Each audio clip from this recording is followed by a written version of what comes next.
અમારો સંબલની ખીણમાં પ્રોગ્રામ બાપુ એકવાર રાખે, ગુંડા હોય ઓલા ડાકુ.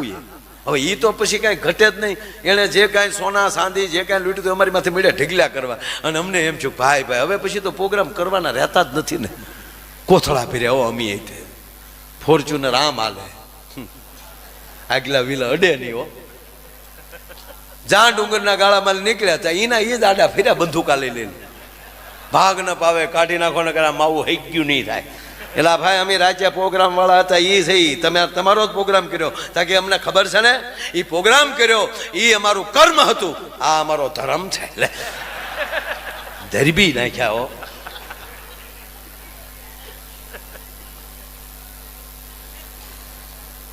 આ બુદ્ધિનો એટલે એક સમય એવો હતો કે જેની પાસે જાજા હથિયાર એ મોટો માણા.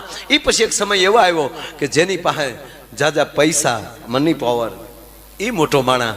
અને હાલનો યુગ એવો આવ્યો જેની પાસે મગજ, જેની પાસે સારું મગજ, પવિત્ર વિચાર, ઈશ્વરનો વાસ થતો હોય. અને ભાગવત કથા તો કીર્તિભાઈ એવી છે, રામ કથા છે એ જીવન જીવતા શીખવાડે, આ મરતા શીખવાડે કે કેમ મરાય. અને જીવતા સાંભળે એને મોક્ષ મળે, અને મરી ગયા પછી પિતૃદેવો ભવઃ થઈને પધારે તોય મોક્ષ મળે. આપણે નક્કી કરવાનું છે કે પિતૃથી સાંભળવું કે જીવતા. સુખદેવજી મહારાજે મહારાજ પરીક્ષિતને ગંગાના ઘાટ ઉપર જીવતા જીવ સામે સંભળાવ્યું અને 7મે દિવસે કહી દીધું કે હવે મને મોતનો ભય નથી મહારાજ. અને બાકી કીધું સુખદેવજીએ કે હું બેઠો ત્યાં સુધી તક્ષકની તાકાત નથી, હજી પ્રશ્ન હોય તો બોલ. કે ના હવે નષ્ટો મોહ, હવે મને કોઈ પ્રકારનો મોહ નથી. તક્ષકને કયો ધડ્યો આવે, મરતા શીખવાડે.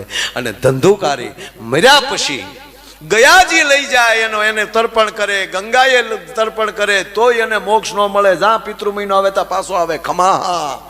એટલે કે પણ તારું તો તર્પણ કર્યું પણ મને ન મેળાવે. પણ આ કીર્તિભાઈ લોકડાઉન પછી આજે આ કોરોના પછી છે ને પિતૃ અમુક ભૂલે પડવાનો. કારણ કે કોના બાપુજીને કોને બેડા એ જ નક્કી નથી કાંઈ. આવશે કોને ઓલે લખન આ બધું કઈ ખબર નથી.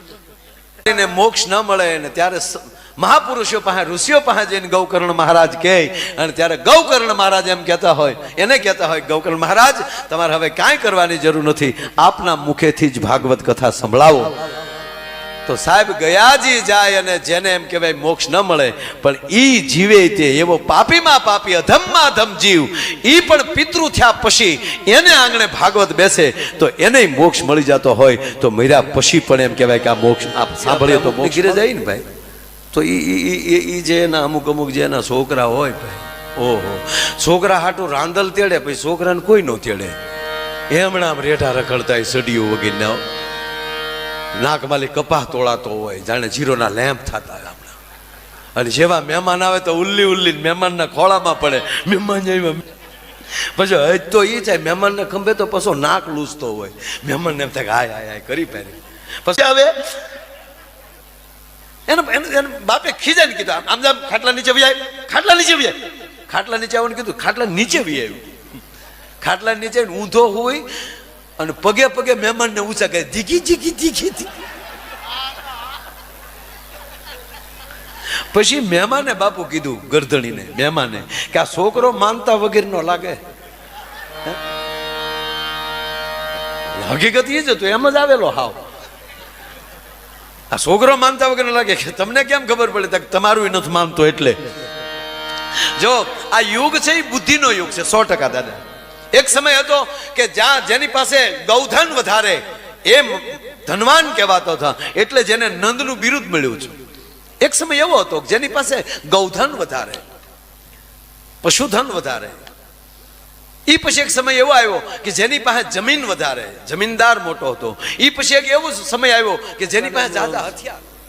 એકડા બોલતો હતો છોકરો, એકડે એક બગડે બે તગડે ત્રણ ચોકડે 4 47 સુધી રેગ્યુલર વિયો ગયો. 47 થી સીધો 84 વિયો ગયો. બોલો એના પપ્પાએ એના બાએ બધાએ કીધું બેટા 47 પછી 48 49 50 નહીં કે મારા સાહેબ ભણાવે ખોટું ભણાવે નહીં, મારા ગુરુ છે. 47 પછી 84 જ આવે. આખું ઘર કંટાળ્યો પણ ગાંડા આ વચ્ચે ગાબડું પડે જ નહીં, મારા ગુરુ ભણાવતા હતા. આખું ઘર પછી સ્કૂલે આવ્યું. ઓનલાઈન ભણાવતા હતા સાહેબ. એ કે તમે આવી રીતે ભણાવો? આ 47 પછી અમારો છોકરો સીધો 84 કહે. તા કે એમાં તમારા છોકરાનો વાંક નથી. અમે 47 સુધી પહોંચ્યા ને ત્યારે તમારી ઘરે નેટ વયું ગયું હતું, અને તમારી ઘરે નેટ આવ્યું હતા અમે 84 પહોંચી ગયા હતા. આમાં ઘણા વચ્ચે નેટ વગરનું થઈ ગયું હતું ને થોડુંક બાપુ, એટલે ઘણું ખરું ભૂલાઈ ગયું.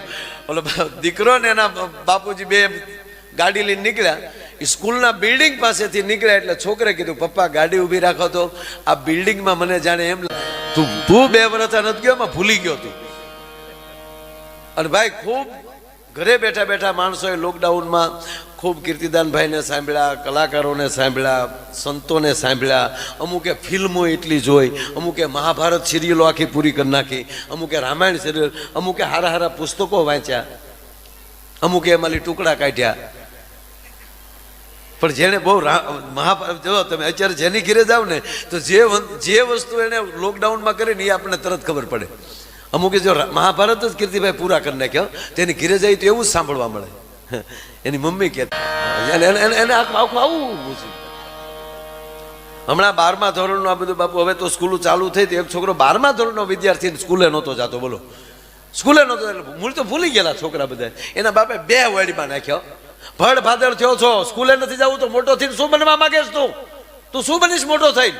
ત્યારે કીધું, પિતાજી હું મોટો બનીને 4 બસ લઈ ઘરની ટ્રાવેલ આખી ઊભી કરીશ, પછી મારા લગ્ન કરીશ, હું મોટો માણસ બનીશ, પછી મારી પત્નીને ભણાવીશ અને પછી એને કલેક્ટર બનાવીશ. તો એના બાપે 2 વર્ડમાં નાખે. પાછું અમિતાભનું સૂર્યવંશ જોઈ આવ્યો. અમુકને ફિલ્મ ઘરમાં ગળી ગયા, બોલો. પણ ભગવાન કૃષ્ણનો આયા ગાથા ગવાઈ રહી છે ત્યારે કે માડી તારા કેટલા એ જન્મની રે આંખ માણી રે નંદરાણી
એ બધાયનો ઈચ્છે તારો બેટો રે હે નંદરાણી તારા માંગણા રે રેજી.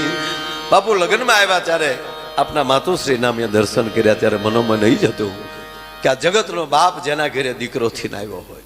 અને એક વાત હું કાયમ કરું છું, જેના આંગણે જેના ગામમાં ભાગવત કથા વંચાઈ જાય, રામ કથા વંચાઈ જાય, એ પરિવારને અથવા તો એ ગામને પછી કોઈ જગ્યાએ તીર્થ કરવા જવાની જરૂર નથી.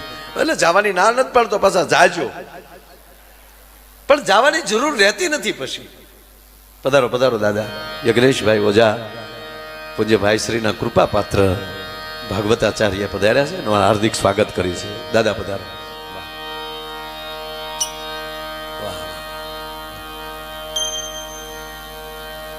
દાદા વાત એ કરતો હતો કે એ પરિવારને પછી ક્યાંય જવાની જરૂર નથી રહેતી. તેનું કારણ, એનો અર્થ તો અમારા કવિ કાગ બાપુ લખે છે કે જ્યાં ભગવાન કૃષ્ણના જાય, અહીંયા નંદ ભયો જે એક પરિવારમાં થઈ જાય, જે ગામમાં ભગવાન કૃષ્ણનો જન્મ ઉત્સવ ઉજવાઈ જાય, જે ગામમાં ભગવાન રામનો જન્મ ઉત્સવ ઉજવાઈ જાય, જો જશોદાને નેહડે કૃષ્ણ આવ્યા એટલે કાગ બાપુ બોલ્યા કે 68 તીરથ આવી અન બેઠા પાણીયા રે ઓલા ગંગાજી ના ધબક્યા ધોળા જોને નીર રે હે યમુના ના કાળા કેસ મારેજી આજ વાગ્યા છે એ વધાયું કેરા એ જોઈ લ્યો પાવા રે હે નંદ બાવા. 80 વર્ષનો દાદો તોતડો થઈ જતો હોય છે ભલામણ. એટલે અહીંયા ભાગવતનો મંડપ છે એટલે એખાદી નાની એવી વાત ઈ કરીએ કે ભગવાન કૃષ્ણ એની તો અદ્ભુત લીલા છે. પૂતના માસીનો ગોબો ઉપાડ્યો, બકાસુર આવ્યો, એક વાસડો થઈને આવ્યો, એક ગધેડો થઈને આવ્યો. ગધેડાને તો બળદાદાએ માર્યા હતા. હા, એટલે પછી ઓલો કાળીનાગ નાથવાનો હતો. ભાગવતની કથા મને બહુ ગમે. કાળીનાગ નાથો હતો ને એટલે કૃષ્ણએ વિચાર કર્યો કે તેદી બલરામ ગાયું ચારવા ન આવે તો સારું. શું કામ? કારણ કે એ શેષ નારાયણ ઓલોય નાખતા તો થોડુંક તો લાગે ને, અને લઈને મોટા ભાઈ એમ કહી દે કે નથી મારવાનો, તો પછી શું કરવું?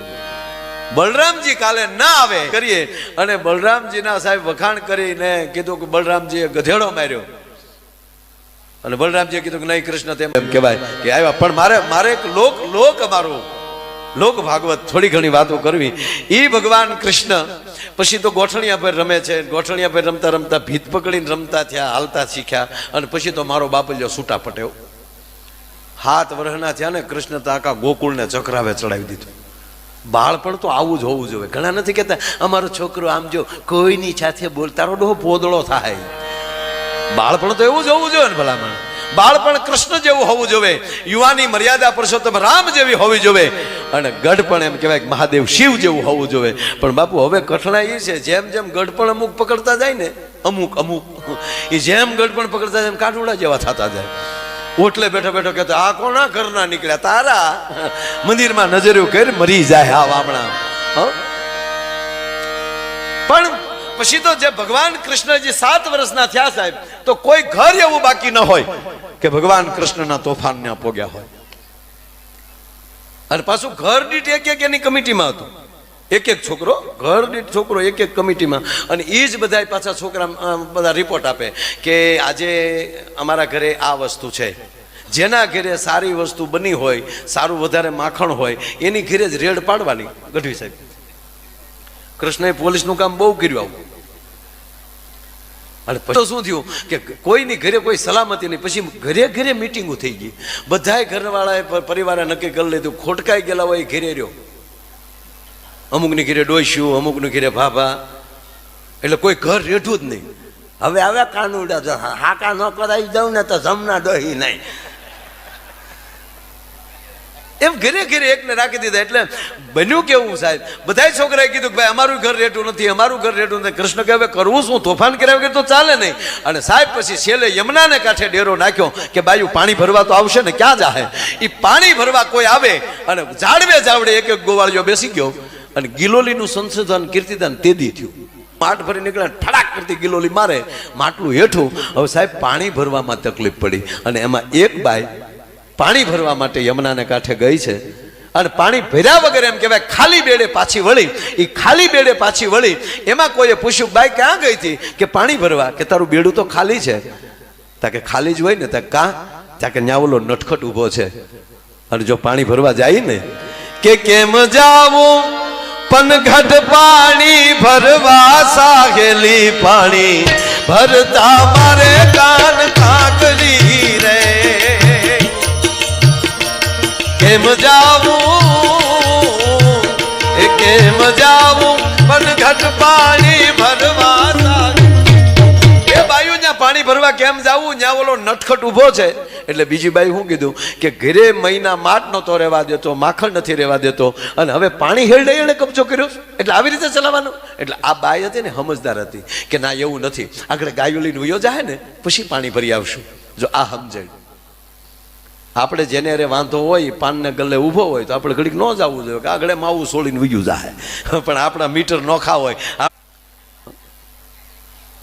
શેનો વટે જો આખી જિંદગીનું સોલ્યુશન એટલું જ છે ને કે બાબા મારી ભૂલ થઈ ગયો તેથી જે બોલાણું ને એકલા મળી અને ખાલી બે જણા જેને તકલીફ હોય એ હામાં એટલું કહી દે તો આખી જિંદગીનું સોલ્યુશન થઈ જાય પણ એટલું કેવા હાટું કહેવા ગયો પરિવારને વેર એમ કહેવાય દેતા જતા હોય વારસામાં આ ગોપી ડાય હતી એણે કીધું કે ના આગળ વયો જાય ગાયું લઈને તો બીજું બાઈ શું કે એમ થોડું હાલે એક એક જશોદા માં પાસે ઠપકો લઈને જઈને માં સાંભળતા નથી ને હવે આખા ગામની બાજુ ભેગ્યું થાવ આ મહિલા મંડળ સ્થાપના દિન રામ અવતારમાં મહિલા મંડળ નહોતું બાપુ જો રામ અવતારમાં દાદા મહિલા મંડળ હોય તો સુરપંખા નાક કાપી એકાય તો મોરસા મંડાત અમારા નાક કાન કપાઈ રહ્યા છે સરકાર અમારે હામું નથી જોતી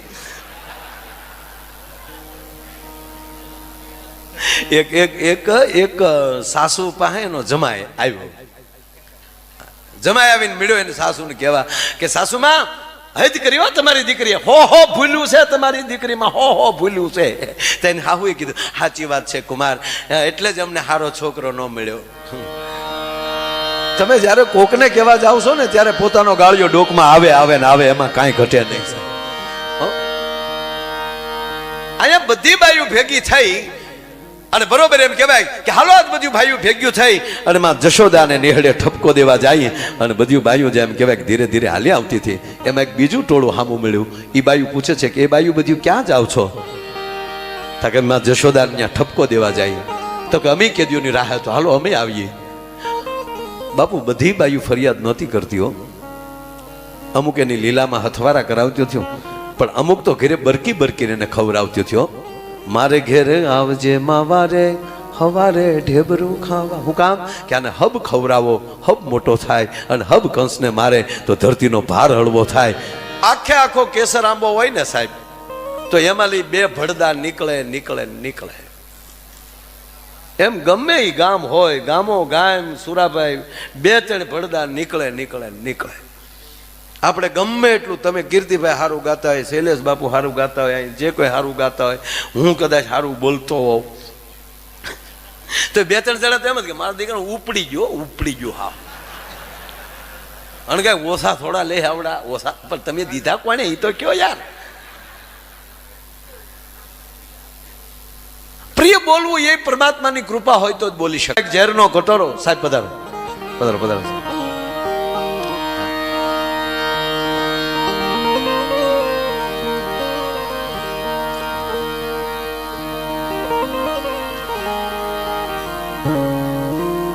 રાણા વિક્રમ એમને ઝેરનો કટોરો મોકલે છે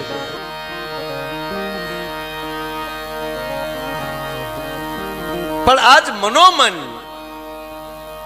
પહેલી વાર મીરાબાઈ એટલું ભગવાન કૃષ્ણને કહે છે કે હે ગોવિંદ હે ગિરધર એક પણ વસ્તુ એવી નથી કે મેં તને ધર્યા વગર મેં પ્રસાદ લીધો હોય પણ આજ પહેલી વાર એવું બને છે કે આજ મારે તને નથી ધરવાનું આ ઝેર મારે પીવાનું છે હે જો શ્રદ્ધા હોય એટલે સારું બોલવું એમાં બધું ટોળું ભેગું થયું ભાઈ કે હાલો અમે કેદીઓની રાહ જોતી થયું કે હાલો બધું જાય અને માં જશોદાનું આખું ફળિયું એમ કહેવાય બાયુથી ભરાઈ ગયું અને એમાં એક બાઈ હિંમત કરીને કહે છે જશોદા માં બારા આવો જશોદા માં બારા આવો કીધા માં જશોદા કામ પડતા મૂકી ઓરડામાંથી ઓહરીની કોરે આવી થાંભલીને ટેકો દઈ અને પૂછે છે કે બાયું બધું ભેગ્યું થઈને શું આવ્યું છું કે માં એક બાઈ તમારી પાસે ઠપકો લઈને આવતી હતી ત્યારે તમે સાચું નહોતા માનતા હવે જોઈ લ્યો આખા ગામની બાઈઓ આવી જવાબ અને ત્યારમાં જશોદા કહે છે કે મારા દીકરામાં શું તોફાન કર્યા તે બધું બાયું તમે ભેગ્યું થઈને આવ્યું છું તાક સાંભળી લે માં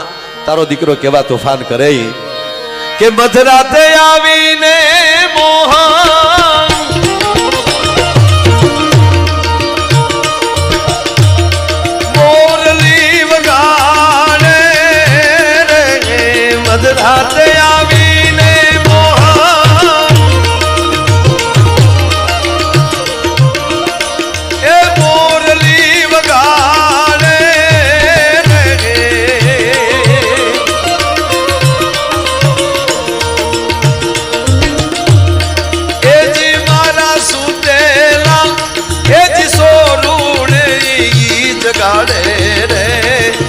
કવરાવે કાનો ઊંજ મારે રેજી કાનો ઊંજ મારે રેજી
મોહન મોરલી વગાડે અને માંડ માંડ કરીને અમે છોકરા હુવરાવ્યા હોય એને જગાડે છે આ કોઈ રીત છે એટલે માં જશોદાએ શું કીધું બસ એક વાહળી વગાડે માં તમે ફરિયાદ કરવા આવ્યું બધું